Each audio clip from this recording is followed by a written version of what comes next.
এই জন্যই বাজারে যেতে মন চায় না। বাজারে গেলে কি কিছু খাতে ধরিয়ে দিবে। এগুলো কি রান্না করে খাওয়া হবে? আর ভালো লাগে না। আরে বাবা, ওটা ফেলে দিলে কেন? বাপের জন্মে কিছু খেয়েছো তুমি? না, আমি কিছু খাইনি, তুই বেশি করে খা। এটা সুন্দর করে রান্না করলেই খাওয়া হবে। তুমি তো জীবনেও কিছু খাওনি, তাই এটা ফেলে দিয়ে আসলে। তো এবার আমি এটা ছোট ছোট টুকরো করে কেটে নিব। হয়ে গেছে। এবার এগুলো একটা গামলাতে তুলে নিয়ে লবণ দিয়ে সুন্দর করে পরিষ্কার করে নিব।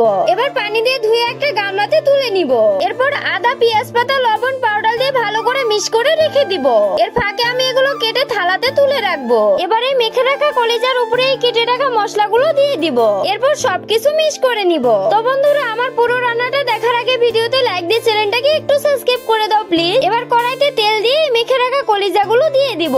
এবার এগুলো সবকিছু সুন্দর করে নেড়ে চেড়ে একটা থালাতে তুলে নিব। তো বন্ধুরা, আমার রান্নাটা কেমন হয়েছে কমেন্টে কিন্তু জানিয়ে দিবে। এই বাবা, খেলে চলে এসো। দাঁড়া, যাচ্ছি।